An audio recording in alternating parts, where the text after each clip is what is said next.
Assalamualaikum warahmatullahi wabarakatuh. Ya, ini tumben-tumbenan ya, sore-sore kita udah live. Karena ya biasanya malam, tapi malam nggak harus lah ya. Sekali-sekali bolehlah kita live di sore hari. Ya, ini saya mau ngomongin tentang death penalty. Jadi banyak yang nanyain ke saya, DM, death penalty kok ngeri bener ya Pak Bi ya? Ada yang bilang gitu. Ada yang bilang death penalty kok, apa namanya, itu istilah baku atau gimana gitu. Lalu kemudian ada yang nanya, wah enaknya live nih dijelasinnya Pak Bi, jadi bisa lebih jelas gitu ya. Saya sih oke aja, ya aja kalau mau dijelasin ya. Dan kebetulan tadi saya habis rapat sama Mas Dion, iseng-iseng saya ajakin, yuk kita ngomongin death penalty, ngomongin tentang konten. Karena sebetulnya istilah death penalty itu udah lama ada ya. Jadi itu bahasanya klien kalau kita tidak mampu membuat iklan yang bagus, maka it's a death penalty katanya. Mengapa begitu? Karena iklan yang baik, iklan yang bagus, tidak membuat produk yang jelek menjadi bagus. Tapi iklan yang jelek akan membuat produk yang bagus menjadi jelek. Itu yang saya pegang dari zaman tahun kuda lah ya. Nah emang seperti itu. Jadi nanti kita akan bahas sama Mas Dion. Saya undang nanti kira-kira 5 menit lagi gitu. Nah ini saya menyapa dulu teman-teman. Kalau saya suruh nyapa ke situ, nggak kebaca, jadi saya nyapa ke sana aja. Kikiswanto, salam Pak Bi, salam balik. Winda 06, sore Pak Bi. Ini dari mana aja ya teman-teman ya, kalau bisa dilaporin signalnya bagus apa enggak, dan apa namanya, signalnya bagus apa enggak, dari mana Anda. Ada Kang Dodi Ganjar, wah tumben-tumbenan nih Kang Dodi. Udah habis kelar giling ya Kang. Jogja, Kalimantan, Tenggarong City. Kemudian La Galeri, Kopong Pik. Apa sih namanya nih? Ridwan Fadilah. Pak Subiakto kalau buku tentang branding, apa yang bagus ya? Buku saya lah yang paling bagus. Tapi belum dibikin. Lagi ditulis, setiap kali ditulis selalu apa? Update lagi, jadi ketinggalan terus. Widya Manoh, Power Ranger, wih. Gusono, waalaikumsalam warahmatullahi wabarakatuh. Terus Power Ranger Dewi Catur, Sodakar keren. Wah, ini tahu-tahu udah 55 aja nih. Mitra Agusta, Semarang. Apa kabar Pak Mitro? Lama kita nggak barsuo ya, nggak ngobrol-ngobrol juga.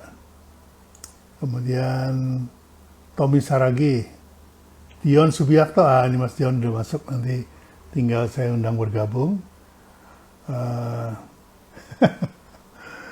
Masa giling bakso depan laptop? Ngawur nih Kang Dodi ini. Oke. Oh, giling konten depan laptop. Oke. Wah, Mbak Dewi Catur, saya lagi di Opnam di RS Bayangkara, Pak. Mohon doanya biar COVID saya cepat hengkang. Ya, kami semua mendoakan di sini. Semoga cepat sembuh dan cepat beraktivitas seperti sedia kala ya. Oke, saya coba cari Mas Dion. Saya invite ya. Mas Dion ini anak saya yang laki. Nah, ini orangnya udah nongol nih. Halo Pak. Halo Yan, apa kabar Yan? Ngapain tadi habis rapat sama Iya Pak Saif ya? iya. Udah selesai. Iya. Belum ngomongin soal program itu udah langsung dipotong aja.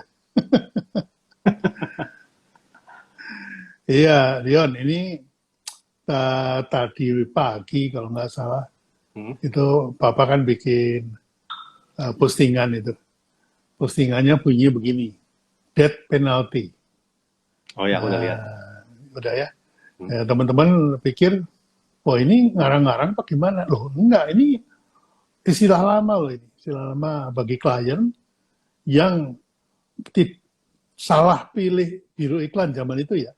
Salah pilih biro iklan, advertising agency, maka dia seperti dapat death penalty. Di mana kalau iklannya itu nggak bagus, itu ya death penalty lah buat mereka. Kenapa? Karena iklan bagus tidak membuat produk jelek menjadi bagus, dan iklan jelek pasti membuat produk bagus jadi jelek. Itu ada Om Mitra tuh, sama dulu tuh ya. Halo Om Mitro, semoga sehat selalu. Rajin nih, Ya, Mitro nih. jadi apa namanya, minta pendapatnya Dion nih, dari golongan milenial. Kalau sekarang kan bahasanya konten ya, kalau dulu kan iklan. Jadi konten yang bagus tidak mengubah produk yang jelek menjadi bagus ya. Tapi produk konten yang jelek pasti membuat produk yang bagus menjadi lebih jelek. Tadi yang bilang gini, makeup yang bagus tidak membuat wajah jelek menjadi cantik. Tapi makeup yang jelek itu membuat wajah yang cantik menjadi jelek. Pendapatnya Dian gimana? Tapi sebelumnya perkenalkan dulu ya, Ian, ya. Oh ya, Karena boleh, tidak boleh. semua follower Papa kan kenal sama Mas Dian. Karena selama Oke. ini menyembunyikan diri terus. Silakan. Halo semuanya. Perkenalkan, saya Dion Subiakto, yang dari nama belakangnya udah ketahuan. Em, saya berprofesi ada 3 gitu ya. Pertama musisi profesional dari dulu suka ngeband, sekarang profesinya drummer ya. Suka bikin jingle juga, udah lama, bantuin papa juga bikin jingle, lalu bantuin Batia juga kalau bikin musik film, ya terutama untuk bagian rhythm sectionnya dan percussion. Nah, di dunia yang lain, saya juga sebagai dosen gitu ya, untuk mengajar bidang-bidang manajemen dan komunikasi pemasaran. Dan juga selain itu di dunia lainnya lagi, saya merunning company untuk brand consultant, di mana specifically sekarang kebutuhannya banyaknya ke brand activation dan digital communication. Jadi kurang lebih itu sekilas tentang saya. Ya, Itu ada lanjut itu tuh, tadi. ada Siapa? Anjuan Julio. Oh, siapa Halo tuh Anjuan, Anju apa Anjul? kabar? Anak Oh, temannya Bandung, Dion. eh, anak Bandung Oke, main oke. gitar, keren main Oke. gitarnya. Ada Mbak Tia juga tuh. Weh, Mbak Tia. Nanti kalau dia udah mandi, kita tarik bertiga ngobrol. Harus mandi dulu tapi. Iya. Kalau enggak nanti eh, menghancurkan pemandangan. Ya, gimana tuh pendapatnya Dion tentang tadi itu, death penalty itu? Iya, kan sekarang emang currency-nya itu kan konten ya, Pak. Ya? Jadi Ya, apa-apa tuh kalau komunikasi basicnya konten karena kan kita udah bergeser nih dari broadcast ke narrowcast gitu ya. Kalau hmm, broadcast itu konten semua dibuat oleh siapapun yang biasanya perusahaan besar gitu ya, yang hmm, pemilik brand mau beriklan, mau promosi gitu, dia bikin iklan, terus ditayangkan di media broadcast dari satu sumber ke semua orang. Nah, sekarang kan udah narrowcast nih hmm, dengan karena adanya teknologi yang sekarang ini. Jadi semua orang bisa bikin konten. Jadi perbedaannya kalau dulu yang bikin konten itu cuman pihak-pihak yang berkepentingan, nggak semua orang. Kalau sekarang semua orang uh, perlu bikin konten gitu karena semua orang jadi media. Nah, tapi di sini ada ini nih, ada pergeseran secara kualitas gitu ya. Karena kan bayangin kalau zaman papa lah ya, zaman papa dulu. Misalnya klien bikin iklan, bikin konten, kan nggak sembarangan prosesnya gitu ya. hmm, Kayak bikin iklan itu mulai dari analisis strateginya, Wow, itu dianalisis, itu kan kerjaan kita tuh, Pak. Kita dapat brief dari klien, terus kita analisis, kita kasih insight segala macam sehingga keluar strategi. Habis itu baru tuh diterjemahin jadi kreatif gitu kan, jadi ide kreatif. Terus kemudian baru diterjemahin jadi sebuah storytelling ya, storyboard dan sebagainya. Terus baru diproduksi. Nah itu semua banyak banget tuh pihak-pihak profesional yang terlibat di situ, yang memang ahli di bidangnya. Sampai akhirnya tayang di media konvensional pada saat itu kan. Nah kan prosesnya panjang, tapi proses itu sebenarnya bentuk pertanggungjawaban terhadap kualitas konten gitu ya, kualitas iklan pada saat itu. Karena ya itu prinsip kita kan dulu diajarinnya iklan yang bagus itu memang tidak bisa membuat produk jelek jadi bagus, tapi iklan yang jelek akan membuat produk bagus jadi jelek kan gitu. Itu kan yang semua praktisi iklan dulu diajarin kayak gitu ya Pak ya. Tadi Bapak bilang gitu. Nah artinya konten pada zaman dulu itu dibikinnya itu betul-betul professional approach gitu, ya dramaturginya, teknik produksinya, semua segala macam. Karena waktu itu memang yang bikin konten cuma pihak-pihak yang memang ingin beriklan gitu. Nah sekarang semua orang bisa bikin konten gitu kan. Nah tapi karena semua orang bisa bikin konten, akhirnya kan ada yang profesional bisa bikin, yang nggak profesional bisa bikin gitu ya, yang udah pengalaman bisa bikin, yang belum pengalaman bisa bikin. Jadi akhirnya kualitas konten ini bermacam ragam nih. Nah ini sebenarnya perlu sesi ini perlu sih sebenarnya untuk sharing ke teman-teman gitu ya, bahwa begitu kita bikin konten ada pertanggungjawaban profesional di situ sebenarnya, walaupun kita bukan berlatar belakang profesional gitu ya, walaupun wah ini baru kemarin nih belajar bikin konten, bukan berarti terus bisa bikin konten sekedar asal konten gitu ya. Nah kontennya itu harus profesional approach gitu, harus. Walaupun baru kemarin belajar bikin konten, ya orang nggak perlu tahu kan. Yang penting begitu outputnya kontennya jadi, wah ini keren nih, ini profesional nih. Itu karena itu tadi, kontennya jelek, bisa bikin produk bagus, jadi kelihatan jelek. Jadi ya menurut pendapatku itu sih Pak. Ya, ya benar sekali. Karena begini ya, kalau konten hanya untuk mengumpulkan follower, itu bebas ya. Mau konten lucu-lucuan, mau konten apa segala macam. Tapi kalau ada muatan komersial untuk menjual produk, untuk membangun trust kepada produknya, membangun trust kepada orangnya, itu nggak bisa lucu-lucuan itu. Itu harus digarap secara serius. Jadi ada strateginya, kemudian strategic intent-nya harus ada, intentionnya ke arah mana itu harus ada. Dan kemudian juga ya membangun trust tadi itu yang diperlukan. Jadi apalagi zaman sekarang itu audiensnya atau pemirsanya itu kritis. Jadi mereka menggunakan 3R kan. Jadi segala sesuatu di view, di rating suka-suka dia, kemudian direkomendasi apa enggak. Jangan kata konten, Gojek aja drivernya. Itu kalau telat datang aja udah langsung reviewnya jelek. Lama itu udah langsung ratingnya 1 padahal disediakan 5. Jadi, nah ini sadisnya audiens milenial itu sekarang seperti itu. Ya, jadi teman-teman juga harus sadar bahwa kalau Anda pengusaha punya produk bagus, tapi nggak bisa bikin konten bagus, maka itulah yang disebut death penalty. Ya, mengingat begini, kalau bikin layar lebar, film layar lebar itu lebih mudah. Kenapa? Karena orang nonton cuma sekali. Udah gitu jarang sekali orang nonton film 2-3 kali walaupun dia suka. Sehingga kalau ada kesalahan, itu terlewat, nggak kelihatan. Tapi kalau iklan, konten, itu kan dilihat berkali-kali. Ya. Nah, karena lihat berkali-kali, mau tidak mau, nggak boleh ada kesalahan sedikit pun. Harus zero defect, ya. Harus zero mistakes.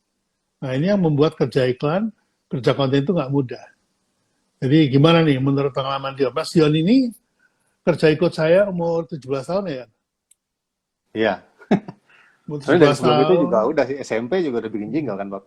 Iya. Tapi secara formal menjadi akun eksekutif itu 17 tahun ya pas kuliah. Dan klien pertama yang dia pegang itu langsung megang McDonald. Yang tuntutannya luar biasa detail untuk bikin konten. Nah, Dion bisa cerita sedikit mungkin eh, proses atau pengalaman pada waktu menyiapkan sebuah TVC atau iklan buat McDonald. Apalagi yang itu, yang mana lagi itu kan dia juga terlibat ya. Ya, Iya. silakan ya. Oke, sebenarnya kalau di McDonald's sih, wah itu banyak banget ya waktu itu aku terlibatnya.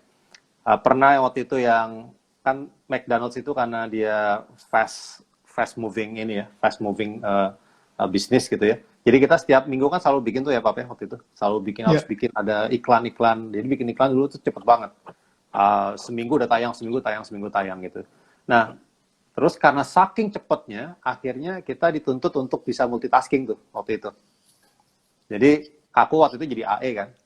Tapi karena harus saking cepetnya, terus wah kebetulan nih banyak banget nih yang mesti digambar storyboardnya. Terus ilustrator kita udah kelabakan gitu ya, udah ngerjain yang lain. Akhirnya gue jadi ikutan gambar juga. Jadi aku gambar storyboard juga waktu itu yang akhirnya dipakai jadi shooting board juga waktu itu kan buat iklan McDonald's gitu.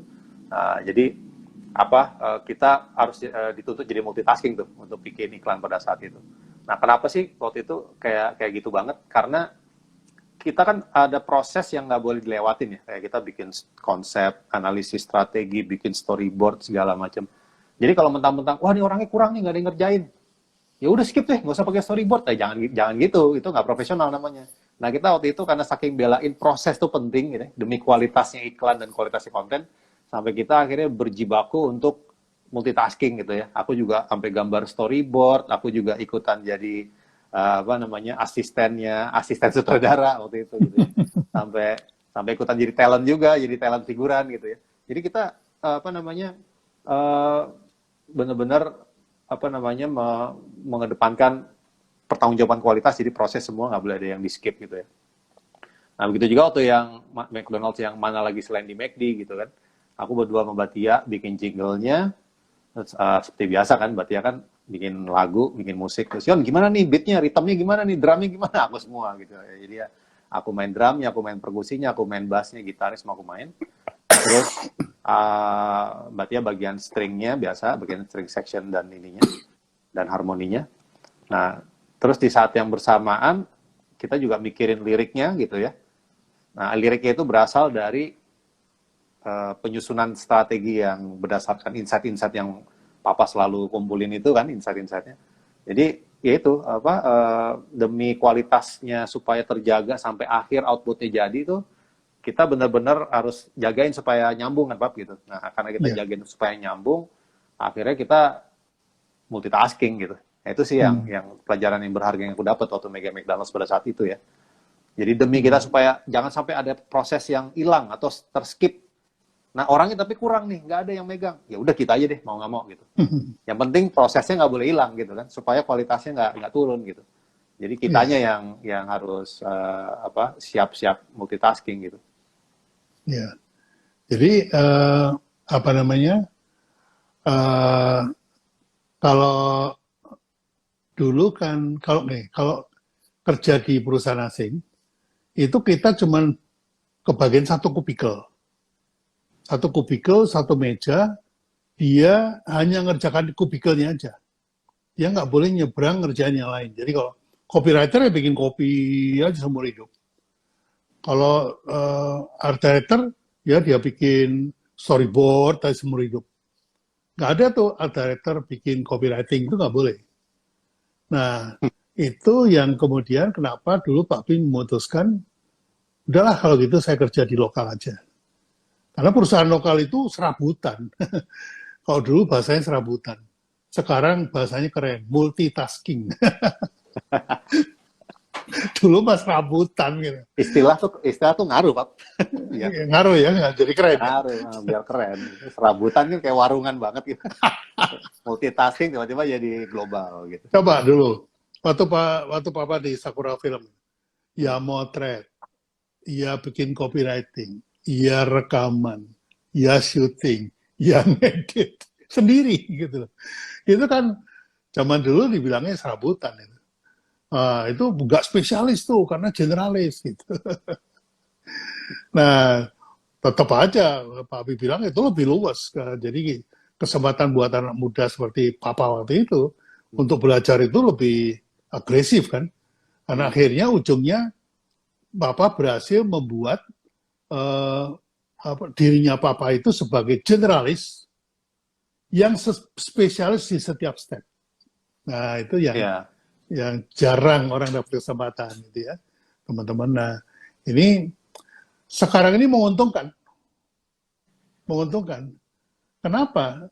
Karena sekarang itu kerja di rumah, ya, ya bikin landing page sendiri, milih gambar sendiri, copywriting sendiri, terus pasang apa namanya pendaftaran dan pembayaran sendiri. Jadi semuanya sendiri. Nah, kalau dulu kan serabutan tuh.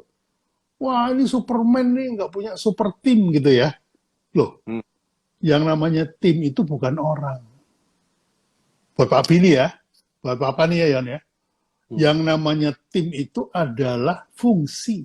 ya, Selama fungsinya itu ada, SOP-nya itu dijalankan ibarat sebuah tim, meskipun dilakukan oleh satu orang, itu sudah super tim.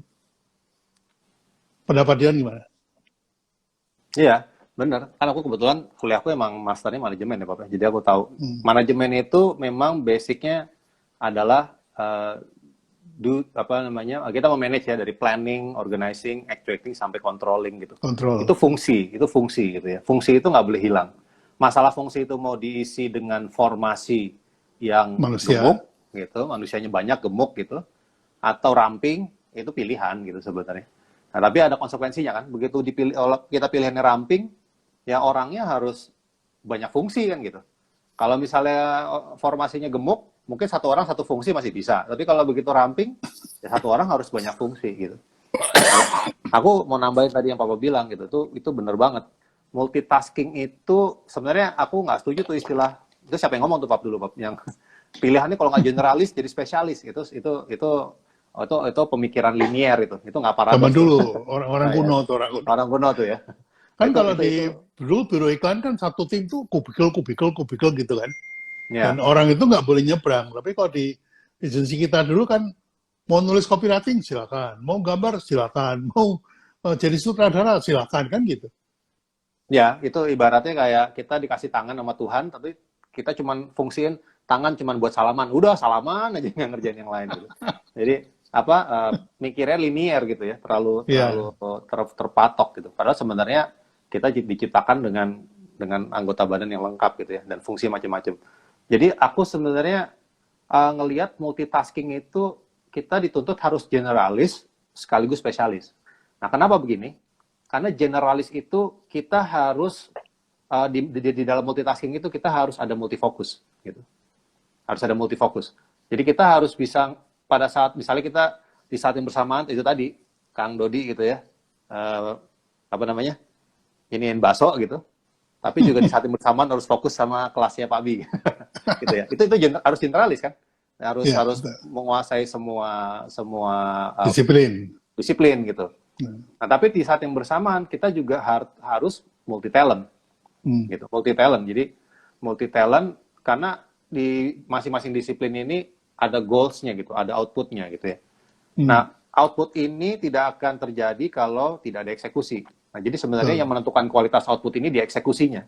Hmm. Nah, kita nggak akan bisa mengeksekusi bagus kalau kita nggak ahli di bidang itu, kita nggak jago gitu, kita nggak spesialis. Nah, supaya jago kita harus spesialis kan gitu.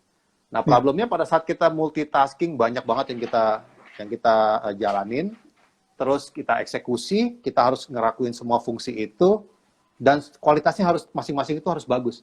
Nah, kan berarti harus generalis sekaligus spesialis karena kalau nggak outputnya Spesialis. nggak ada gitu. Outputnya nggak terjadi. Jadi sebenarnya yang Papa lakukan dulu itu menurut aku ya, itu Hmm. betul yang tadi Papa bilang, generalis tapi sekaligus dituntut untuk spesialis. Nah, itu nular ke aku tuh, Pak. Nular ke aku juga. Jadi aku kalau dulu contohnya misalnya bikin jingle gitu ya.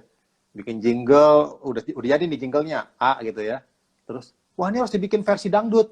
Waduh, versi dangdut beda lagi nih. Harus ada Ambil. instrumen tabla, terus harus ada cara main bassnya juga beda, gitarnya beda, segala macam gitu kan.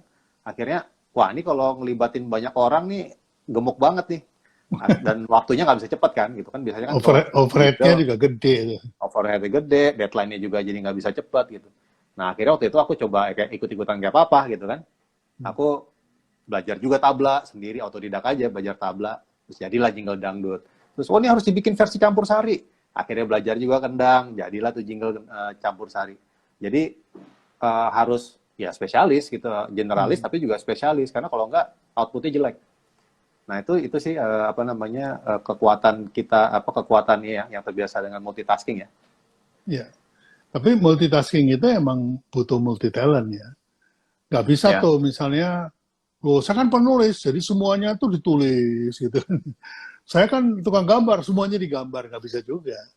Jadi harus waktunya nulis ya nulis, waktunya nyanyi ya nyanyi, waktunya bikin lirik ya bikin lirik, waktunya bikin copywriting, waktunya storyboarding ya storyboarding. Jadi itu harus ada disiplin kepada diri sendiri itu. Yang namanya multi talent itu, yaitu menjadikan kamu spesialis. Gitu. Nah satu lagi yang Papa lihat itu bahkan di Dion juga harus di apa namanya ditingkatkan itu multifokus. Jadi mengerjakan satu hal sekaligus itu nggak gampang. Gitu. Karena setelannya difokus ini. Begitu fokusnya ke copywriting, maka talentnya, taskingnya yaitu. Fokusnya ke storyboarding, maka talentnya dan fokusnya ke situ. Jadi ini yang menurut Papi ya memang gak mudah, tapi uh, bisa dilakukan tuh bisa, asal kita mau ya. Menurut ya, Dion gimana tuh? ya bisa. Memang kalau multi talent gampang sebenarnya. Apalagi sekarang udah YouTube di mana-mana gitu ya, ilmu ada di mana-mana, tinggal nonton aja langsung bisa dipelajarin. Jadi skill tuh banyak yang kalau mau pelajarin itu tinggal rajin, masalah rajin-rajin nyari informasi aja. Multitasking juga ya tinggal masalah kita dapat dapat penugasan berapa banyak, terus berapa banyak yang bisa kita kerjain gitu ya. Tapi yang susah tuh emang yang paling susah multifokus sih. Karena memang otak manusia itu eh, kecenderungannya hanya fokus pada satu hal gitu. Di saat itu hanya fokus pada satu hal. Begitu fokusnya bergeser, entah lupa lah, entah apa. Biasanya mama nih, kalau mama begitu fokusnya keganggu dikit, oh lupa tadi naruh dompet di mana kayak gitu gitu kan. Tadi habis masak lupa dimatiin kompornya gitu. Nah memang kalau masalah fokus tuh agak susah tuh multifokus. Tapi sebenarnya bukan nggak bisa, sebenarnya bisa-bisa aja gitu ya. Makanya kan kayak contoh bidang yang aku kuasain deh, drum ya, main drum. Itu range drum bentuk tipe drummer tuh ada yang mulai dari dia cuman ngebeat biasa, yang pakem yang kebanyakan orang bisa melakukan itulah ya, beat beat pop biasa gitu, sampai yang akhirnya bisa sampai kondisi yang disebut orkestrasi, jadi drum orchestration. Jadi kondisinya ostinato. Tangan kirinya ngapain, tangan kanannya ngapain, kaki kiri ngapain, kaki kanan ngapain, udah nggak nyambung tuh. Udah kayak 4 sampai 8 orang yang berbeda gitu. Nah, itu sebenarnya tinggal tergantung sejauh mana kita melatih sih sebenarnya, melatih multifokus itu. Nah ini kaitannya sama kualitas juga dari output yang kita produksi gitu Pak. Jadi kalau balik lagi ke tadi konten, kita bahas konten, ya konten itu bagus atau enggak tergantung dari proses yang kita jalanin itu terpenuhi atau enggak gitunya. Kualifikasinya gitu ya, kualifikasi atau spesifikasinya. Jadi bukan berarti, wah gue kan nggak bisa ini, cuma bisanya nulis, ya udah kita skip aja yang itunya nggak usah gitu ya. Itu akhirnya ada yang terkorbankan gitu secara kualitas. Dan itu nggak profesional nih menurut aku. Gitu. Dan memang ada SOP-nya kan. Nah, ini yang teman-teman juga harus tahu bahwa ada dua hal dalam membuat konten yang kita sering lupa. Yang pertama itu kita bikin konten. Konten itu menyampaikan pesan kan gitu ya. Ada dua hal nih. Pesannya apa? Bagaimana menyampaikannya kan gitu ya. Nah ini contohnya nih, kalau waktu kita kecil mau minta uang ke orang tua gitu, itu pesan yang mau disampaikan apa nih supaya dikasih duitnya? Pesannya diatur, cara nyampaikannya gimana gitu. Apakah dengan nangis-nangis, apakah dengan drama, apakah dengan pura-pura gitu ya. Nah itu menjadi delivery-nya, deliverable-nya gitu. Tapi apa yang mau disampaikan ini juga penting, apalagi dalam konten. apa itu meliputi strategi dan ideas. Sementara kalau apa namanya delivery-nya, production-nya itu meliputi ideas dan technicality. Nah ini dua hal ini atau bikin konten pada satu orang, dua-duanya harus secara urutan dikerjakan. Gak bisa, oh bikin lagunya dulu, nanti liriknya belakangan. Memang lewat lirik mau nyampaikan pesan apa? Ya ntar gampang dipikirin. Gak begitu. What Jadi to say and how to strateginya, say. ya what to say dan how you say it kan. How to say. Jadi ada dua itu. Jadi ini apa namanya? Makanya kenapa Pak B bikin workshopnya juga bisa bikin brand. Itu artinya merencanakan what-nya. Sementara kemudian brand activation itu merencanakan delivernya. Nah, coba Dion bisa jelaskan lagi. Silakan. Mengenai apa nih Pak? Activation. Mengenai apa namanya? Mengenai What to say dan bagaimana to say. sih what to say-nya apa, menemukan what to say, kemudian how you say it itu sesuai dengan konten dan sesuai dengan konteksnya. Gitu. Silakan. Ya. Jadi ya apa basicnya balik lagi ke basic komunikasi ya Bapak. Jadi yang pertama kalau kita mau berkomunikasi kan bikin konten itu komunikasi ya. Pertama what to say, apa yang mau disampaikan itu harus jelas dulu. Karena jangan sampai kejebak sama tren. Oh sekarang zamannya bikin konten. Kalau sehari itu harus bikin sekian puluh konten. Kalau enggak followernya nggak banyak. Wah, akhirnya bikin konten. Tapi sebenarnya nggak sadar juga what to say-nya apa sih yang mau disampaikan dari konten itu. Nah sehingga what to say itu penting. Gitu ya. Itu nomor satu PR yang harus dikerjain. Nah untuk mendapatkan what to say ini, nah ini yang sering aku bilang gitu Pak. Bikin konten itu nggak cuman konnya itu nggak cuman satu gitu ya, nggak cuman konten ya. Tapi ada kon lain yang harus diperhatiin yaitu konteks gitu. Nah konteks ini yang akan menentukan what to say-nya ini kuat apa enggak, strong apa enggak gitu ya. Nah karena kalau misalnya konteksnya nggak dapet, ya nanti audiensnya nggak relate. Apaan nih nggak nyambung gitu. Atau apa nih gue nggak ngerasa, nggak ngerti nih maksudnya apa dan sebagainya gitu, macam-macam. Nah sehingga konteksnya ini harus kuat. Nah konteks ini nggak cuma sekedar kreatif gitu. Nah ini suka banyak yang kejebak nih Pak. Aku suka ngeliat teman-teman itu banyak kejebak. Oh yang penting tuh sekarang milenial yang penting kreatif gitu. Tar dulu. Kreatif itu kan tinggal inisiatif kita untuk mengemas itu menjadi lebih keren lagi secara estetika. Tapi sebelum kita kemas, sebelum kita bungkus, esensinya apa dulu yang mau disampaikan gitu. Nah itu yang akhirnya di situ melibatkan macam-macam nih. Ada analisa, ya, ada strategi gitu ya, ada pemahaman insight dari pasar, dari situasi makro, situasi mikro. Nah ini yang jadi bikin konten itu, makanya kenapa dulu bikin iklan susah, itu kan ini semua diperhatiin, gitu. Ini semua diperhatiin. Jadi nggak asal mau ngomong ini terus kenapa ngomong itu? Ya ngomong aja, nggak bisa gitu. Jadi what to say-nya harus dipikirin. Nah baru kemudian ke how to say-nya. Nah kalau how to say, kita ngomongin soal teknis nih. Ada berapa banyak teknik yang kita mau pakai gitu. Nah kita harus pelajari nih, mau pakai teknik video ada macam-macam tekniknya gitu. Mau dibuat pendekatan apa nih? Apa lebih paham lah gitu. Apakah pendekatannya mau dibikin slice of life ya, atau mau dibikin documentary atau reality atau apa gitu, ini bisa macam-macam. Dan setelah itu kalau udah ngomongin soal how to say, itu kaitannya sama eksekusi. Nah begitu ngomongin eksekusi, itu organizing sama manajemennya yang paling penting gitu Pak, gitu. Karena ada manajemen waktu di situ, ada manajemen budget, ada manajemen team, people dan segala macam proses gitu ya. Jadi di balik setiap konten itu ada pertanggungjawaban profesional menurut aku. Jadi nggak bisa bikin konten itu karena kita kejebak, kita harus bikin konten banyak. Jadi bikin, udahlah, yang penting asal ada konten ya. Ya itu, dead penalty tadi. Kontennya nggak bagus. Jadi kalau kontennya kan misalnya kita bikin konten video gitu ya. Kalau zaman dulu konten video itu kan ada urutannya ya. Alurnya dari mulai strategic, what to say, sampai how to say. Gitu. Nah, zaman sekarang menurut Papa itu yang beda cuma medianya aja.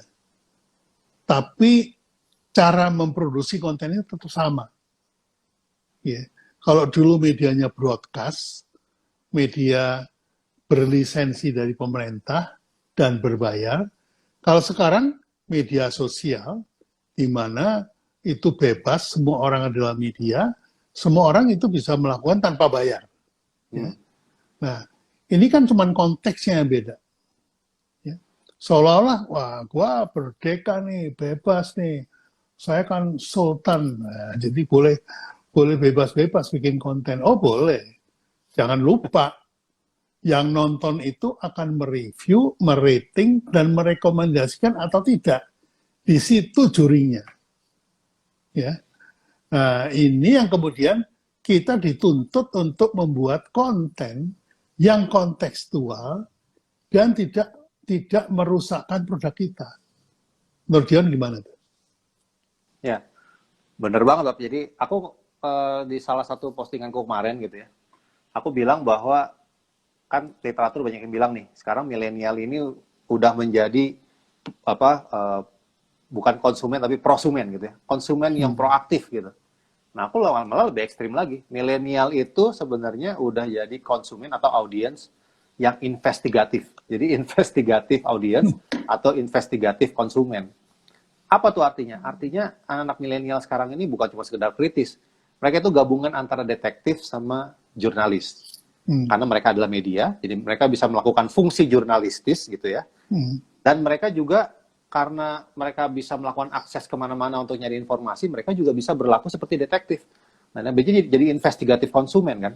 Nah, ini malah lebih, menurut aku perbedaan yang paling signifikan di sini. Kalau dulu bikin iklan, kita tayang di TV, tayang di radio, udah tuh hilang, habis itu nggak ada bekasnya, Pak. Oke, kita tayangin berkali-kali gitu ya, berapa spot gitu ya, diulang-ulang. Habis itu orang mau investigasi atau orang mau cari-cari, waktu itu iklan apa ya, isinya apa sih, ngomong gitu orang nggak bisa, karena udah hilang, udah nggak ada bekasnya, kecuali harus minta ke stasiun TV gitu kan, atau ke stasiun radio. Tapi kalau sekarang, setiap konten yang kita lepas ke dunia maya, itu menjadi jejak digital. Nah, ini yang harus diperhatiin. Gitu. Nah, begitu menjadi jejak digital, it stays forever gitu ya di dunia maya dan siap diinvestigasi oleh konsumen milenial yang sangar-sangar ini gitu. Nah, jadi artinya bikin konten dari kacamata itu ya, harusnya bikin konten harus lebih hati-hati dari bikin iklan zaman dulu sebenarnya.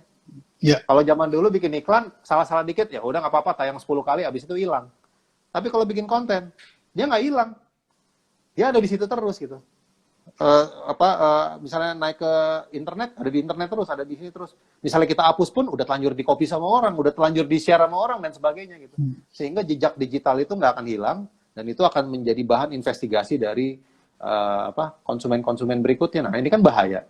Nah, karena dia stays forever di dunia maya, maka konten itu justru harus dibuat lebih lebih hati-hati lagi dan dengan proses yang lebih kompleks lagi dibandingin bikin iklan. Menurut aku sih gitu ya.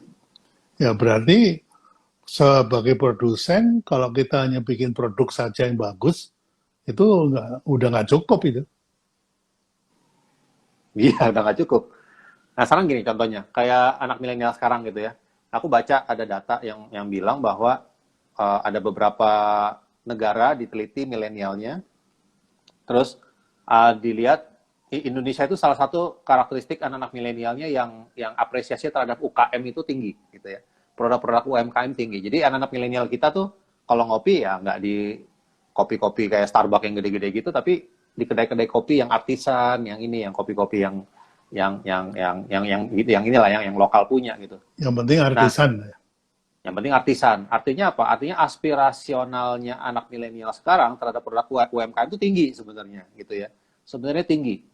Nah, tapi permasalahannya anak milenial itu dunianya ya cuman ini aja, cuman 5 inci ini aja gitu. Jadi mau nyari informasi, mau nyari referensi, mau nyari perbandingan, mau nyari rekomendasi, itu semua merefer kepada device gitu. Itu perilaku anak-anak milenial sekarang. Jadi jangan expect nih teman-teman UMKM, oh nanti karena anak milenial Indonesia tuh suka produk UMKM, nanti akan nyari tuh ke pasar, ke pelosok-pelosok nyari produk UMKM. Nggak begitu perilakunya. Perilakunya semua by konten gitu. Jadi mereka akan mencari UMKM, produk-produk UMKM yang menarik, tapi dilihatnya juga dari konten. Jadi artinya apa? First encounter-nya anak milenial sekarang bukan ke produk, tapi ke konten. Gitu. Jadi kalau misalnya tadi Paul bilang bikin konten sama pentingnya sama bikin produk, menurut aku ya, kalau menurut aku justru bikin konten itu sekarang ini lebih penting dari bikin produk. Karena first encounter-nya, first encounter apa ya, pertemuan pertamanya calon konsumen dengan produk kita itu bukan dengan produk tapi dengan konten. Kalau Pintu misalnya masuknya mereka lah. itu masuknya lewat konten. Kalau misalnya mereka mengunjungi sampai ke pelosok-pelosok, nyari produk UMKM ke daerah-daerah gitu ya, dikunjungi, ya itu baru ke produk ya pertemuannya. Tapi sekarang itu, apalagi PPKM begini, first encounter-nya sama konten. Jadi bikin konten itu justru lebih penting dari bikin produk. Ibaratnya produknya baru setengah jadi, nggak masalah. Ntar tinggal diselesaikan lah, besok jadi atau lusa jadi gitu. Tapi konten, hari ini harus benar kontennya. Nggak boleh Iya. setengah jadi gitu kontennya. Gitu sih kalau menurut aku. Iya, benar banget sih. Nah, yang harus disadari teman-teman ketika bikin konten yang sifatnya jualan ya, artinya apakah itu menjual ide, menjual produk, menjual orang, menjual lokasi, menjual negara, menjual macam-macam, itu adalah magnet. Jadi kalau Anda bikin konten tidak ada magnet transaksinya, maka orang tidak akan menyerap, gitu ya. Orang itu tidak tersedot, gitu ya. Minatnya untuk beli itu nggak ada. Nah, menurut Dian gimana ini? Ya, jadi ada perbedaan yang signifikan sih Pak kalau terkait yang Bapak bilang tadi ya. Zaman dulu sama zaman sekarang gitu. Kalau zaman dulu kan broadcast. Kalau broadcast itu memang konten yang dibikin, dipasang, ditayang di TV itu udah jelas. Fungsinya yang bikin memang perusahaan yang jualan gitu ya, Ya, perusahaan yang jualan, menjajakan diri lah gitu. menjajakan gitu. Ya, menjual diri lah ibaratnya gitu. Jadi memang jelas niatnya udah ketahuan, audiens juga memang udah mempersiapkan mental, oh dia ini memang orang mau jualan nih. Jadi kita memang nonton iklannya, kita kalau mau beli tertarik, ya udah kita lihat iklannya gitu. Nah, tapi begitu ke sosial media, apalagi sosial media gitu ya, konten di sosial media.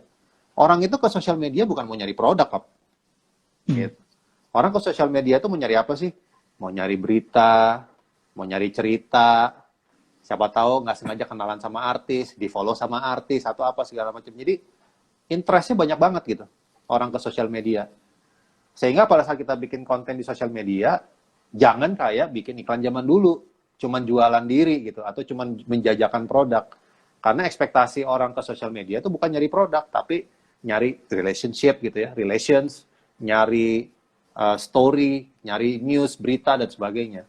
Sehingga Magic. konten kita, ya apalagi kalau Steph Godin bilang ada magic gitu ya, yang harus ditampilin di konten kita. Sehingga ya bikin konten itu sekarang itu harus menggunakan perspektif yang lebih luas lagi karena multi interest yang terlibat di audiensnya ini gitu. Itu sih kalau menurut aku sih Pak gitu. Ya, ada istilah kalau konten Anda mau viral, itu persyaratannya konten itu harus mampu membangun mutual interest.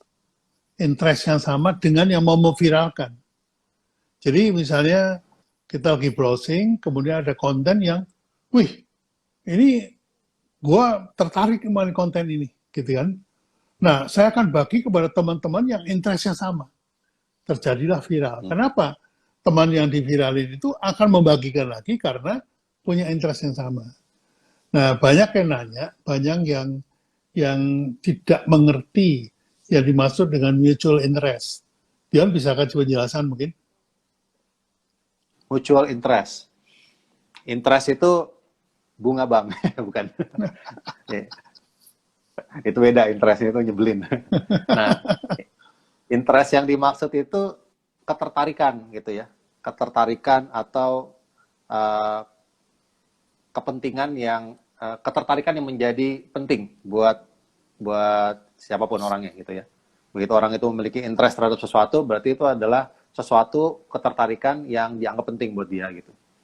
Nah, biasanya orang kalau ngobrol, ya kita nggak usah ngomong sosial media dulu deh. Misalnya kita nggak sengaja sama-sama nunggu di lobby gitu ya, ada di ruangan lobby, terus kita ketemu sama nunggu sama orang-orang asing lah gitu, kita nggak kenal. Pertama kali kita bisa ngobrol sama orang di sebelah kita itu apa yang kita obrolin? Nggak mungkin langsung nama gitu. Mau kenalan, nama saya Dion, nggak mungkin. Itu pasti kalau kita sama-sama nunggu di lobi, misalnya lagi nunggu apa ya, di lobi, di bank atau di mana gitu ya, nggak sengaja, terus kita mau ngobrol gitu, pasti kita mencari sesuatu yang common, yang sama gitu. Ya, entah misalnya sepatunya sama, wih, Mbak, sepatunya beli di mana tuh Mbak? Oh, saya beli di sini. Oh, kalau waktu itu saya belinya di sini. Wah, akhirnya terjadilah Ya, interaksi, terjadilah konversasi gitu. Jadi nawarin rokok misalnya. nawarin rokok, interestnya sama-sama ngerokok. Jadi artinya interaksi atau konversasi itu terjadi, itu bukan karena introduksi, bukan karena perkenalan gitu. Bukan karena identitas. Oh, ini identitas saya ini loh, ini bukan. Tapi interaksi itu terjadi karena common interest. Itu karena ya itu secara natural kita ngobrol sama orang aja pasti mulai dari interest dulu. Bukan dari identitas, nggak langsung kenalan gitu. Pasti ngobrolin sesuatu. Misalnya dengerin musiknya, kok musiknya sama? Oh, saya juga suka jazz. Wah, akhirnya udah sama-sama ngomongin itu gitu. Baru akhirnya kenalan, oh nama saya ini bla bla bla segala macam. Nah, sehingga agak kebalik nih, Pak. Berkomunikasi di dunia sekarang dengan zaman dulu gitu. Kalau misalnya di iklan dulu, misalnya di detik-detik pertama harus jelas identitasnya. Wah, mereknya harus nongol. Terus siapa nih manufakturnya nongol, produknya apa aja nongol. Wah, identitas dulu yang di nomor satuin kalau di iklan. Tapi kalau di konten, yang nomor satu bukan identitas. Yang nomor satu, interestnya kemana dulu nih, gitu. Sehingga itu yang jadi bahan obrolan. Nah, baru kemudian nanti dicari tahu, oh dia ternyata yang bikin, oh dia ternyata produknya si dia, apa segala macam, bla bla bla. Itu belakangan, itu justru nggak terlalu krusial. Jadi itu yang aku lihat, aku perhatiin berbeda gitu ya, antara Ya, iklan sama kalau konten. introduksi nggak penting, berarti awareness nggak penting sih sebenarnya ya.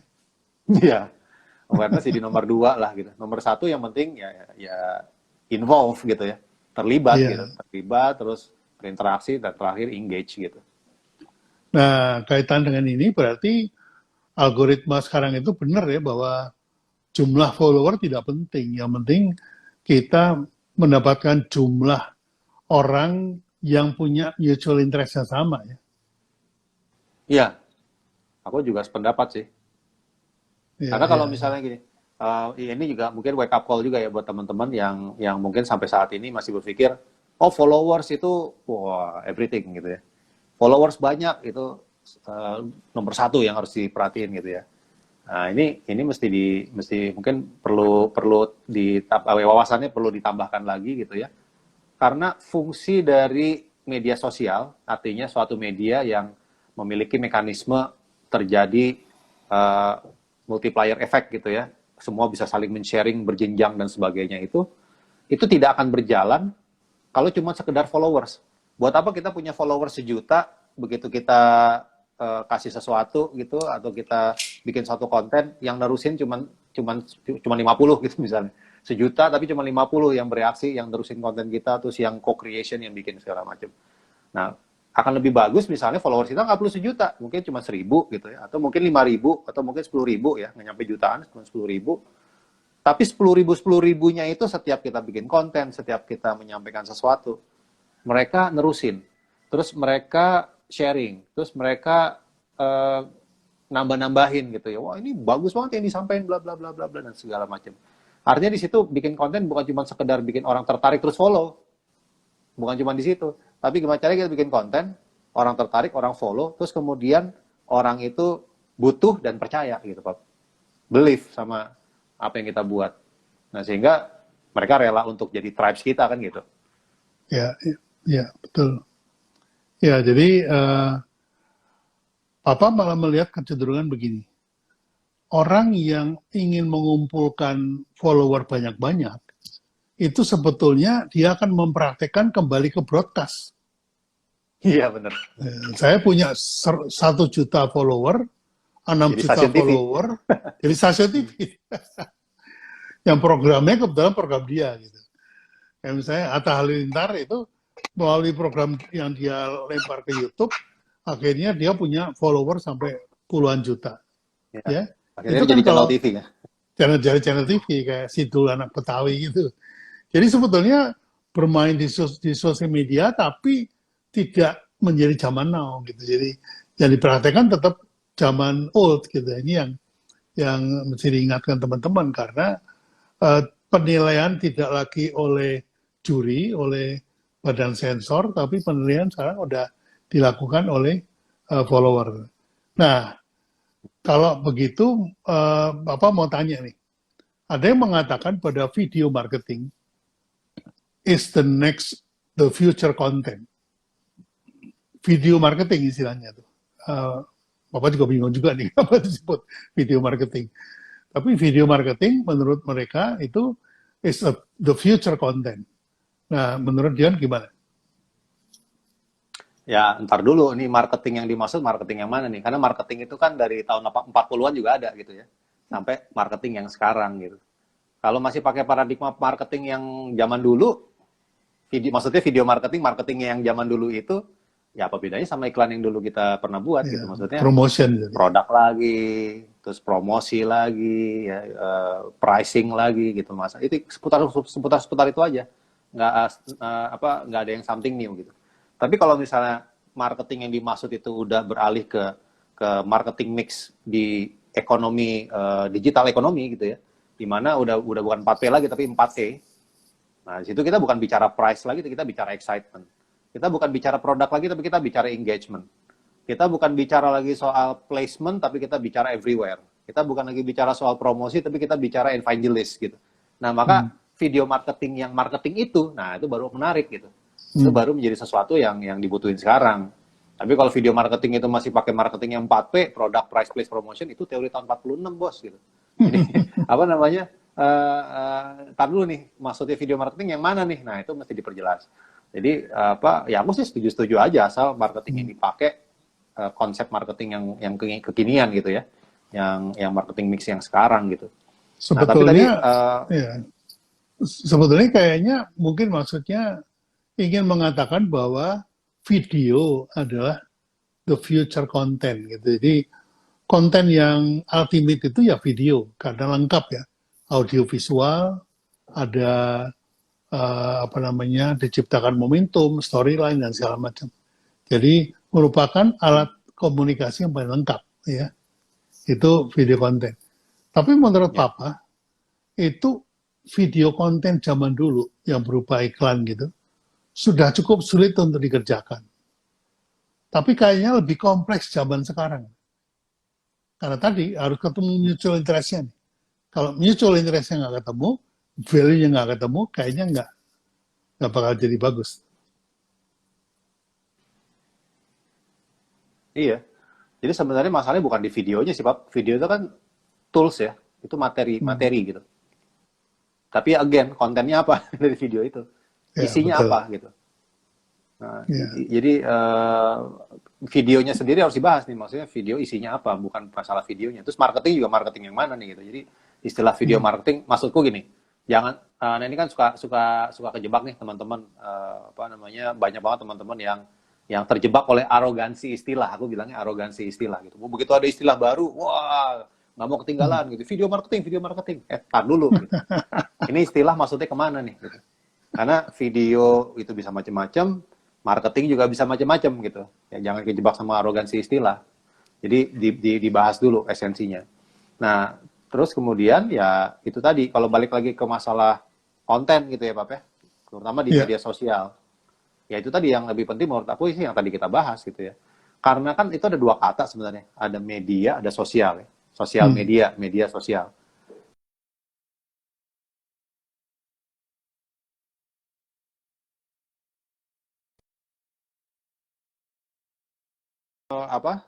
Tarik-tarikannya mau kemana nih? Cara pakai kita terhadap sosial media itu bisa menarik ke arah sosialnya lebih kencang, lebih dominan, atau kita lebih menarik ke arah medianya yang lebih kencang. Nah, kalau misalnya medianya ya kita akhirnya terjebak menjadi stasiun TV gitu.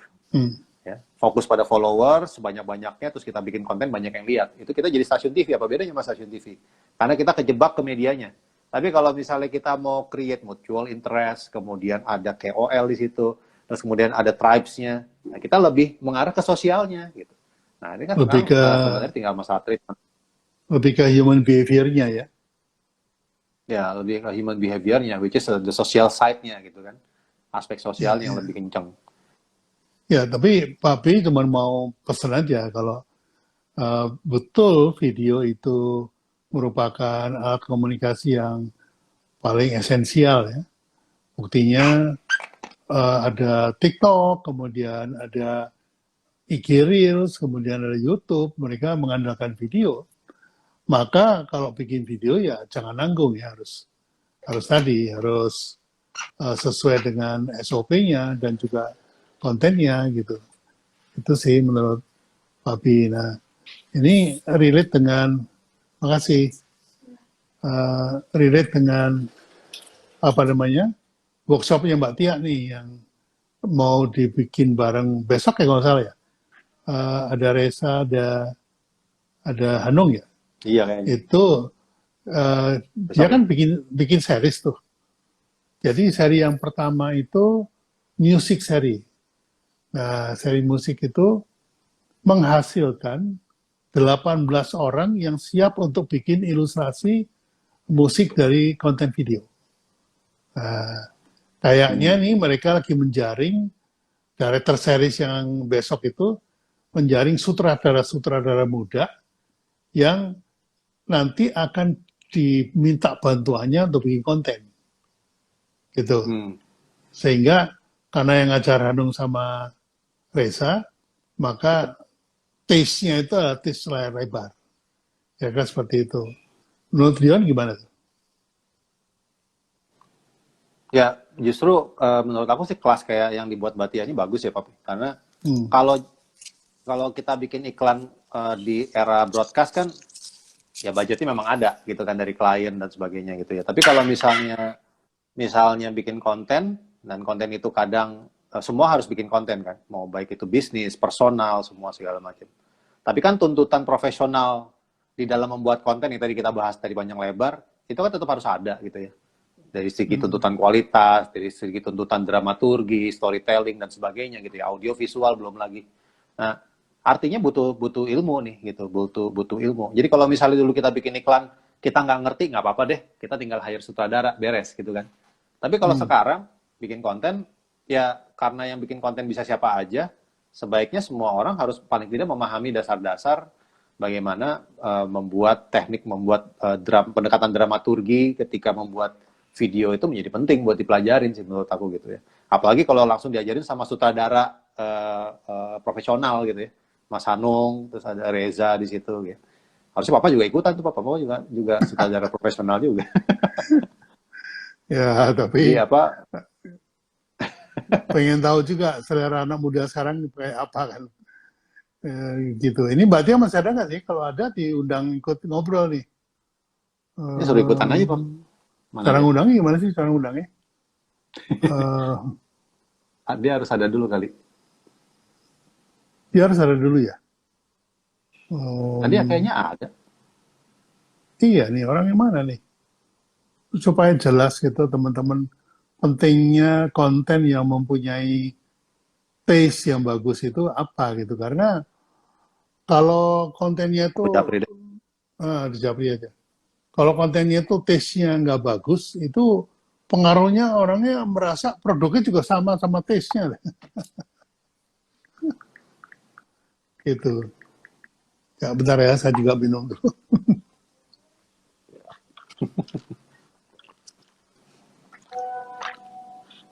Oh tuh udah balas. Ya mau masuk katanya. Oh gitu. Iya nih, kalau kita kan cuman baca posternya. Tapi rencananya gimana kan yang tahu dia. Gitu. Udah mau masuk belum? Dia sih jawabnya yes, alright gitu doang. Oh, biasa dia. Yes, alright, tapi nggak yes. Lagi. Udah muncul. Dandan dulu katanya, dandan dulu bentar katanya. Oke, nanya kali mau. Ada tuh yang nanya tuh. Cuman memang nggak bisa baca kan, harus dia nih baca nih. Yang dekat-dekat. Oke. Yang mana ya? Nah ini nih. Mau nanya Pak, apakah viral konten bisa dibuat?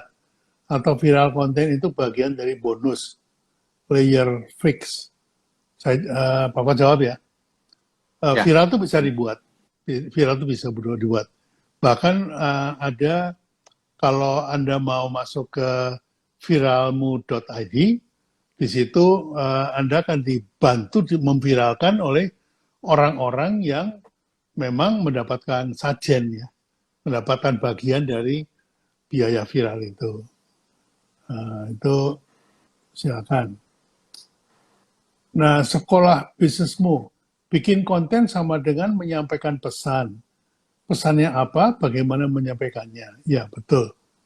Kirain pertanyaan nggak taunya cuman. Mengulang, Nah, mengkonfirmasi. Mike Pal, ajak aku magang denganmu, Mas Dion. Nah, magang apa nih? Tanyain aja ya. Siapa? Mat Gitu. Nepal. Oh, ini kayak mahasiswa aku nih kayaknya.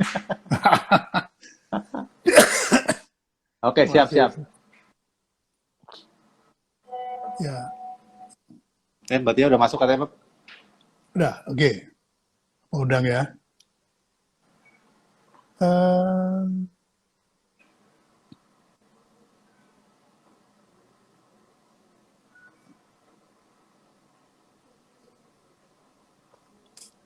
ya, oke. Nah, Eh, ini dia nih orangnya. Assalamualaikum warahmatullahi wabarakatuh. Waalaikumsalam Waalaikumsalam. warahmatullahi wabarakatuh.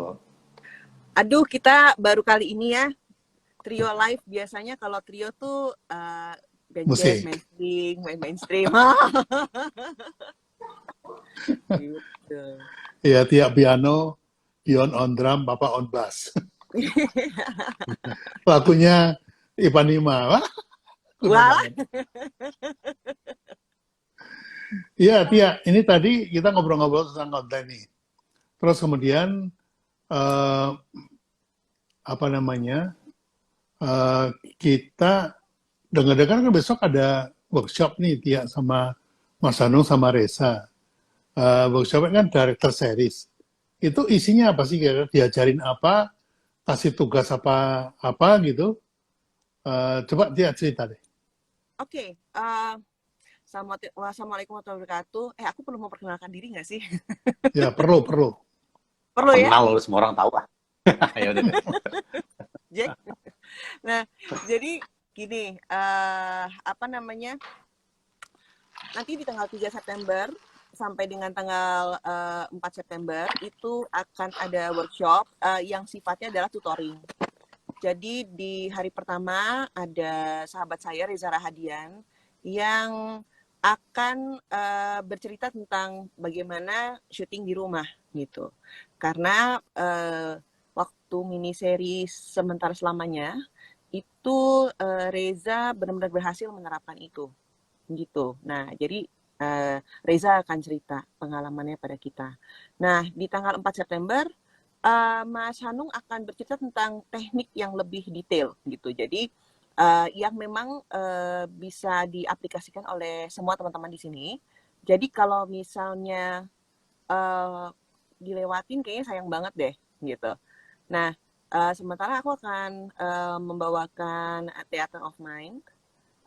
Jadi ada ilmu-ilmu tersendiri yang kayak tadi Pak B sama Dion discuss tadi bahwa untuk dramatik apakah itu what to say-nya, how to say-nya, dan juga aku sih masih memegang 5W1H sih sebenarnya gitu.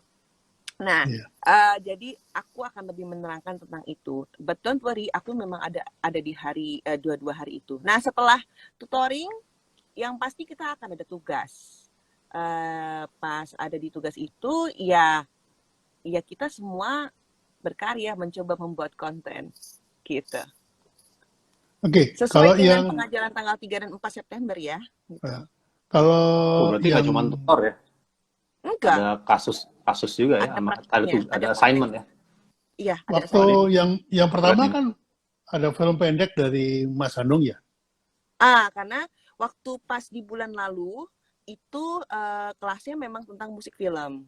Jadi hari pertama, hari kedua, hari ketiga kita tutor seperti biasa dan kemudian di hari berikutnya memang dikasih film pendek dan mereka diminta untuk baca film tersebut. Jadi misalnya membaca sequence, membaca apa? Bentar. Apa bisa minta link registrasi workshop tersebut, Mbak Tia? Oh bisa banget Bu sama Ranila. Apa share di sini aja ya? Atau gimana, Boleh, Fahri, diketik aja. cara daftarnya? Apa nggak tahu? Oke, wait. Diketik aja.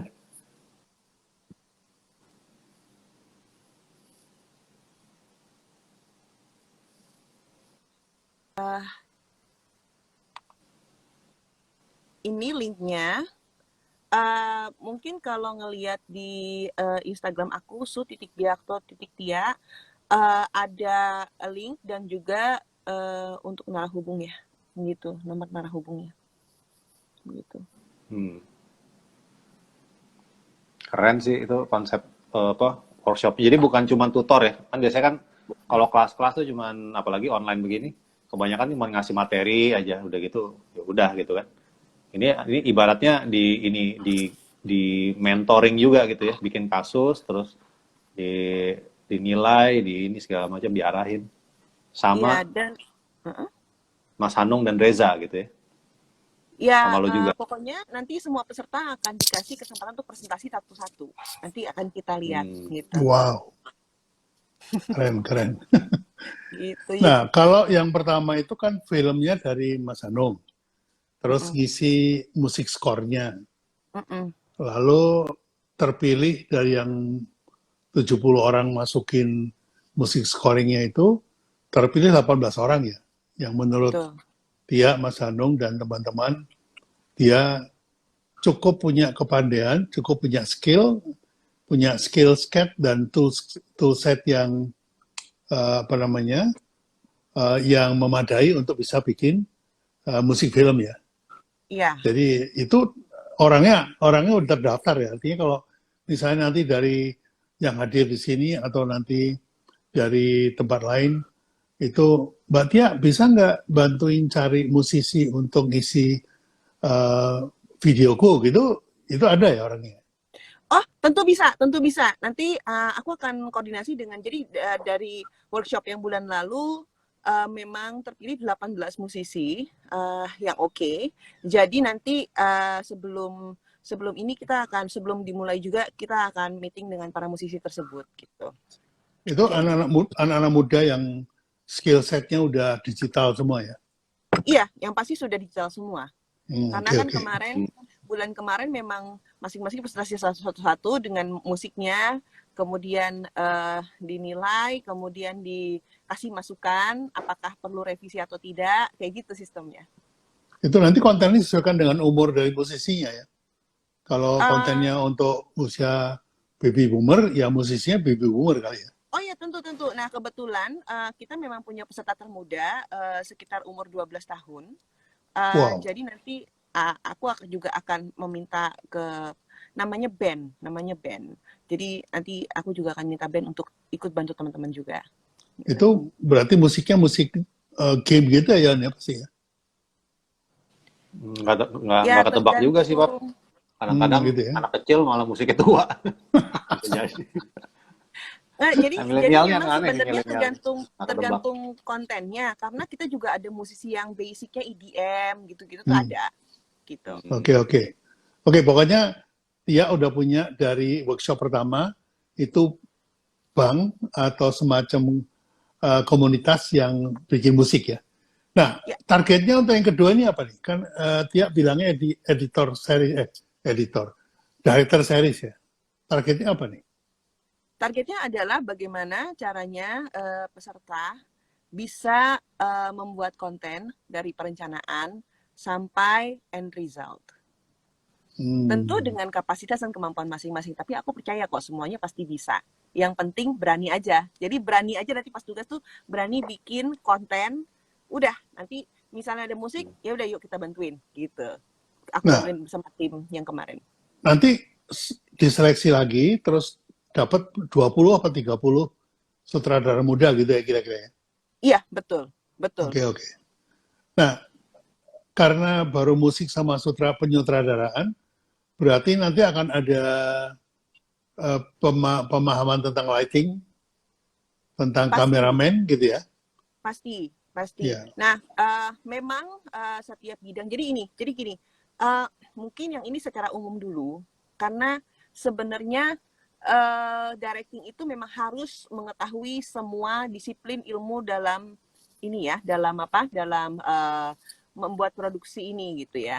Nah, kebetulan memang yang aku pilih adalah sahabat-sahabat aku yang memang banyak memproduksi film, karena basicnya sama walaupun namanya beda, misalnya konten dan film gitu kan. Nah, tapi tekniknya sama gitu. Aku mau dong Mbak Tia, ayo daftar. Nah, nih.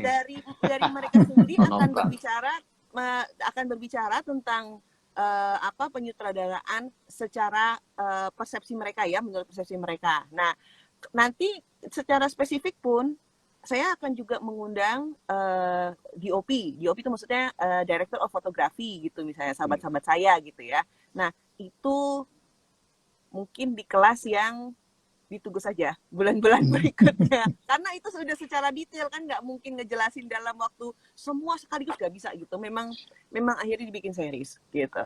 Itu biaya workshopnya berapa sih Tia untuk mendatangkan Reza sama Hanung Bramantyo itu? Biaya workshop? Per orang. Ya. Oh, per orang ya. Oke, nggak apa-apa nih nyebut di sini. Nggak apa-apa, sebut aja. Apa ya? Oke. Jadi bagi teman-teman yang mau ikut, biaya pendaftaran 599.000. Tapi jangan khawatir, karena ini memang sudah termasuk kita latihan. Gitu.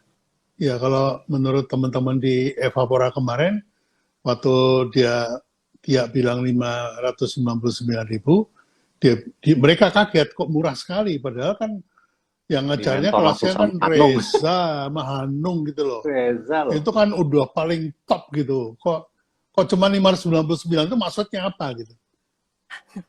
Nah, gini, semangat awal waktu kelas simfoni dibentuk. Jadi kalau boleh cerita sejarahnya sedikit. Kelas simfoni ini dibentuk awalnya memang untuk musik film. Tapi lama-kelamaan kita bisa menganalogikan simfoni itu sebagai simfoni kehidupan. Nah, simfoni kehidupan ini ya bisa tergambar di dalam konten yang kita buat. Nah, gitu. Nah, jadi dalam kelas simfoni ini kita memang ingin berbagi ilmu kepada teman-teman. Jadi teman-teman juga punya konten yang keren gitu, yang kualitasnya kualitas film layar lebar. Kalau perlu kualitas film Hollywood juga oke. Karena memang ada teknik-teknik tersendiri untuk itu gitu. Nah, makanya kita mau berbagi ilmu dan pengalaman kepada teman-teman. Ya, kemarin sih habis acara Evapora itu Mas Ipul juga nanya, itu Pak Pi ini benar-benar nggak komersial, maksudnya ini emang nggak nyari duit gitu. Benar-benar kayaknya Mbak Tia, Mas Hanung sama Reza ini memang mau bagi-bagi ilmu gitu. Terus Papa bilang, tenang, nggak usah khawatir, nanti akan ada kelanjutannya lebih mahal. Karena ini kan baru basic ya, pastinya baru basic kan? Iya, kelasnya kelas basic. Ya betul sih, paling nggak konten udah lebih bagus lah ya daripada Astrada gitu. Asal terang. Asal terang gambar ada. Gitu. Gambar ada, iya. Tapi jangan khawatir, maksudnya gini, kelas simfoni ini akan berjalan secara simultan antara audio dan visual, gitu. Nah, kalau misalnya kemarin ada kelas audio, bulan ini kelas visual, bulan depan kemungkinan kelas audio lagi, bulan depannya lagi kelas visual lagi, jadi akan ganti-gantian. Nah, kelas visual yang bulan depan itu akan menarik sekali, dan pasti nih, kalau yang senang mainan Reels, TikTok, ini pasti mau ikutan. Gitu ya? Yang mana nih? Yang audio? Yang audio. Oke, keren. Ya, pesannya Mas Ipul itu, Mbak Tia, dia nggak ngomong sama kamu ya? Itu harganya kemurahan itu. Enggak ngomong merusak pasaran workshop Evapora katanya. Iya, Jack. Itu nggak cuma tutor lagi, sampai di mentoring untuk pembuatan diarahin sampai apalagi tadi disediain ada musisinya yang bisa bantuin bikin musik segala macam, murah banget ya Pak ya. Iya. Maksudnya itu murah itu. Itu begini loh, sebelum webinar kita kemarin, itu kan webinarnya Dewa Eka. Dia itu jual kelasnya 50 juta untuk 4 hari. Gitu. Oh ya? Iya, dan itu yang daftar 300 orang loh. Gila itu. Jadi makanya begitu Tia kemarin bilang 599, mereka kaget. Oh gitu. Berapa persen? 1%. Aduh. Kalau nggak salah di Iya. linknya Pak Bi ada kan ya? Ya ada. Di linknya Pak Bi ada www. juga. Di Iya. linknya, link bio-nya Pak Bi juga ada ya. Ya, di link Ada yang bio-nya Pak nanya Bi. soalnya gimana cara daftarnya nih Mbak, gitu. Ini Oh iya. kesempatan emas ini. Harganya murah begitu, di mentoring sama Reza sama Hanung. Oh, ini nih nanya Meetpal itu bayar workshopnya setiap bulan bayar enggak? Nah, jadi ini kita memang bayarnya sekali workshop. Jadi memang kita punya program ini bayar gitu, daftar langsung bayar gitu. Nah, nanti di bulan depan ada lagi daftar bayar gitu. Sistemnya begitu sih. Jadi Iya dong. Tapi mau tiap bulan juga boleh. Mau tiap bulan juga boleh. Nanti bulan depannya ke saya. Iya, kenapa enggak, Yon? Bisa juga ngajar kan, Yon? Mungkin ngajar ini, Yon. Tapi ada yang protes. Kemurahan Mbak Tia, pendapatan YouTube dan film itu gede banget. Nah, jadi Aduh, gimana ya? makanya Iya, kemurahan. apalagi yang bulan lalu cuma 250.000, waduh, saya bilang ini ngerusak pasaran. Soalnya apa perhatiin ilmu yang dibagi itu ilmu kelas layar lebar itu. Ya, Jadi ilmunya ilmu tinggi itu. jadi apalagi tentang ada apa namanya perencanaan, terus penentuan dramaturgi, storytellingnya, waduh, itu mah sepotong-sepotong aja nggak segitu harganya dia. Tapi gini, yang penting tuh gini, one thing for sure, kalau aku pribadi, kelas simfoni ini memang aku tujukan untuk berbagi. Jadi aku senang sekali, kan waktu kemarin itu sempat bulan lalu itu musik film, aku ingin membagikan kepada semua teman-teman pengalaman pertama rasanya bikin musik film tuh gimana sih gitu kan. Oh, gitu. Nah, dan mereka begitu mempraktekkan, mereka aduh deg-degannya gue, ada yang bilang gitu, terus ada yang waduh aku senang, aku udah scoring film pertama gitu. Jadi memang excitementnya itu yang membuat aku juga ngerasa wah aku juga happy gitu. Nah Iya. kemarin di kelas simfoni sebelumnya namanya film score camp sih aslinya. Nah ada murid aku udah ya alhamdulillah dapat project film indie Hollywood gitu dari kelas ini gitu. Wow.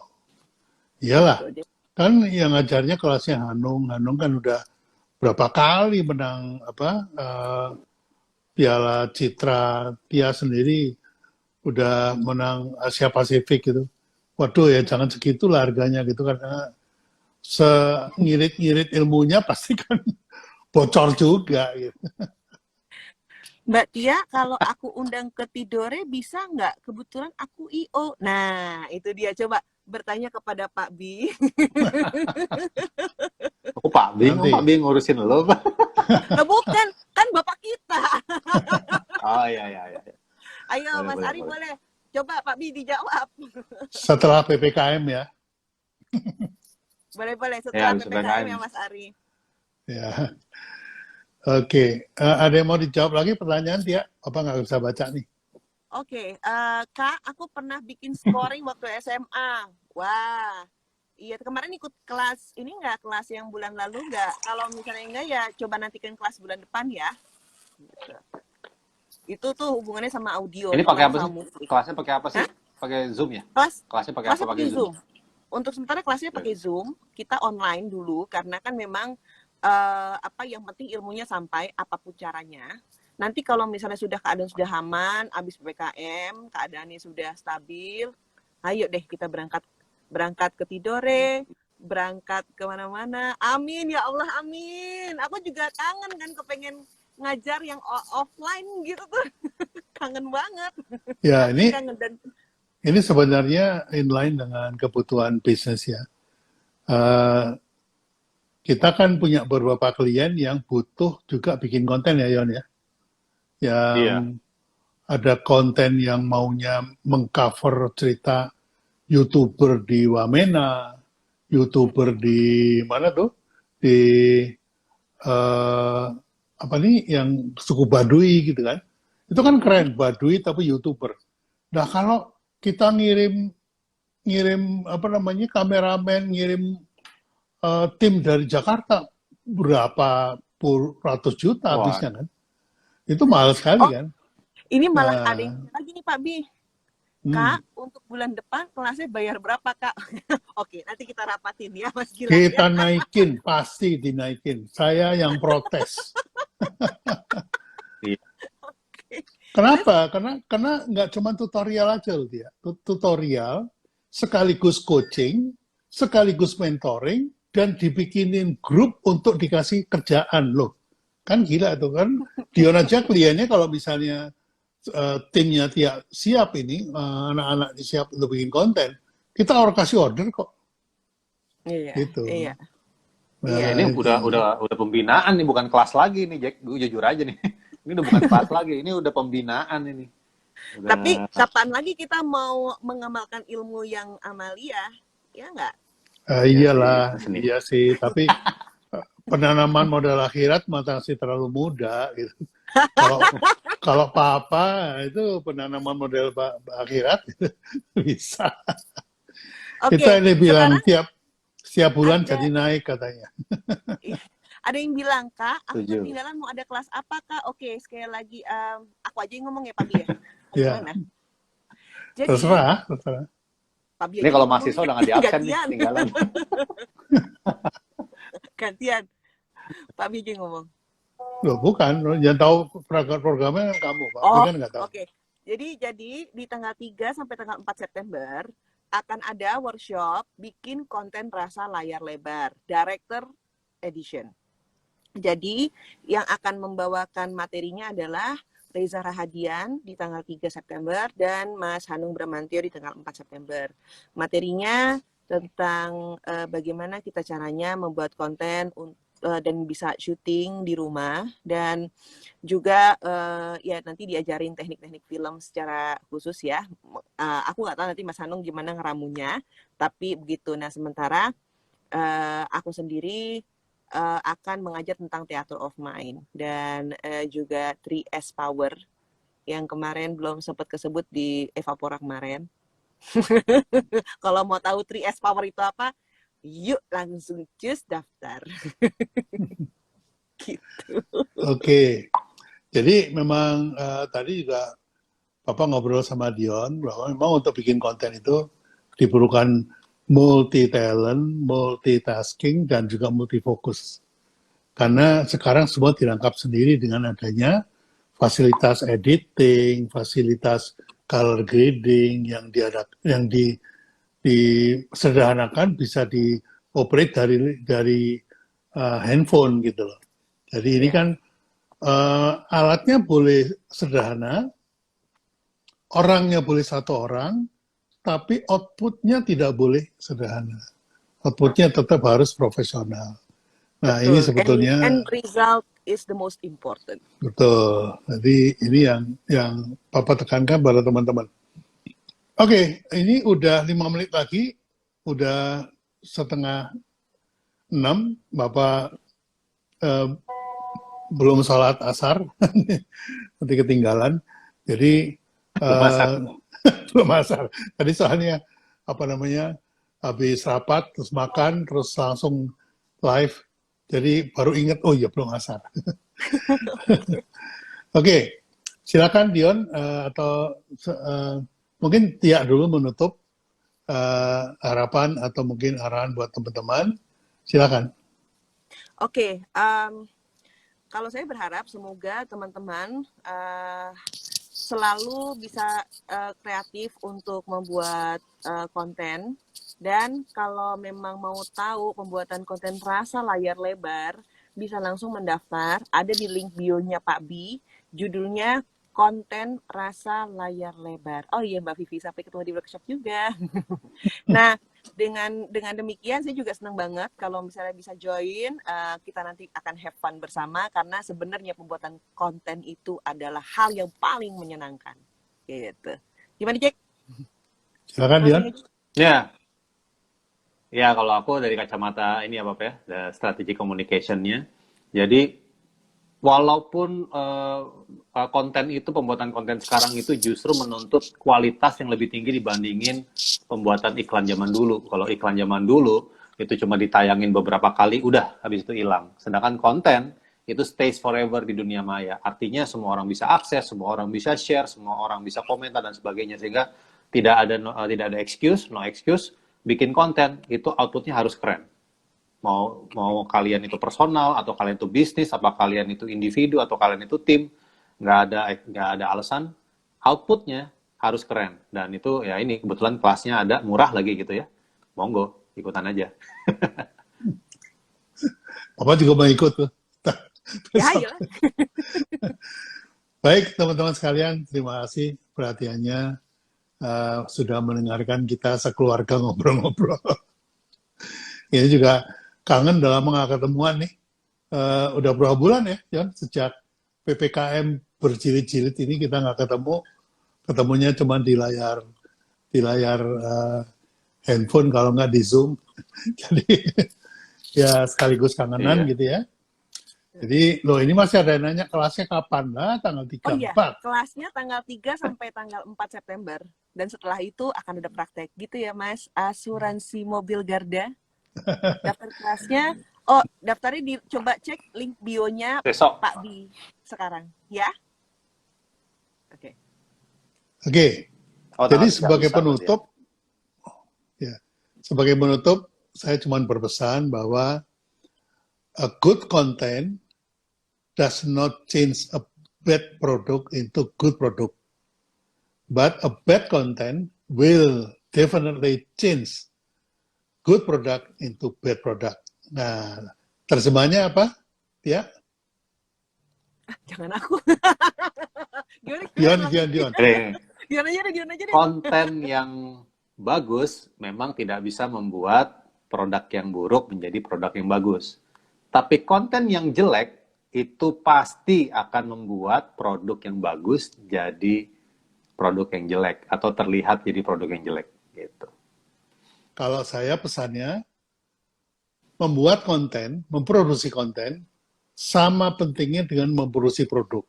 Tapi dibantah sama Mas Dion. Silakan ya. Justru bikin konten itu lebih penting dari bikin produk karena konsumen itu first encounter-nya dengan produk kita, dengan brand kita, bukan dengan produk kita, tapi dengan konten kita. Ya, begitu. Terima kasih teman-teman. Saya sudahi sampai di sini. Wabillahi taufiq wal hidayah. Wassalamualaikum warahmatullahi wabarakatuh.